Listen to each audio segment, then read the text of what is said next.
আসসালামু আলাইকুম সুপ্রিয় শিক্ষার্থীগণ, আপনারা যারা 47তম বিসিএস ক্যাডার হওয়ার স্বপ্ন দেখছেন, কিন্তু আপনি ভাবছেন আপনার এতদিনে কিছুই পড়া হয়নি, আপনার দ্বারাই সম্ভব না, তাদেরকে বলছি আপনি 47তম বিসিএস পরীক্ষা শেষ হওয়ার 1 সেকেন্ড আগ অবধি হাল ছেড়ে দিবেন না। অর্থাৎ 1 সেকেন্ড আগেও আপনি হাল ছেড়ে দিবেন না যে আমার দ্বারাই সম্ভব নয়। মনে রাখুন, আপনি 47তম বিসিএস পরীক্ষায় বসে প্রশ্ন পাওয়ার পর উত্তর শুরু করেছেন।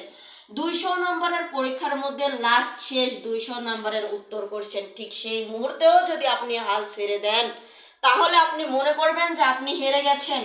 কিন্তু আপনি যদি হাল ছেড়ে না দিয়ে 1 সেকেন্ড আগ অবধি উত্তর করে আসেন, আপনার 1 সেকেন্ডের মাথায় যে উত্তরটি আপনি করেছেন সেই উত্তরটি সঠিক হয়ে আপনি হয়ে যেতে পারেন 47তম বিসিএস ক্যাডার। তাই আমি আপনাকে বলবো যে প্রথমেই আপনাকে বলবো আপনি 1 সেকেন্ড আগেও হাল ছেড়ে দিবেন না। আর এখন থেকে প্রতিদিন 8 ঘন্টা করে পড়াশোনা করবেন, অবশ্যই সেটা মনোযোগ সহকারে, এবং প্রতিদিন বাংলা, ইংরেজি, গণিত এবং সাধারণ জ্ঞানের যে কোনো একটি টপিক হলেও আপনি পড়াশোনা করবেন।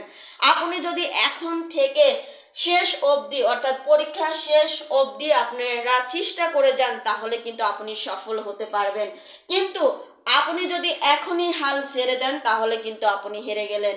তাই আপনি এখনই হাল ছেড়ে দিবেন, নাকি হেরে যাবেন, নাকি শেষ অবধি অপেক্ষা করবেন? আপনি তো হেরেই গিয়েছেন, তবুও আমি আপনাকে বলবো শুধুমাত্র একবার চেষ্টা করে দেখুন, একবার চেষ্টা করে দেখুন শেষ অবধি কি হয়।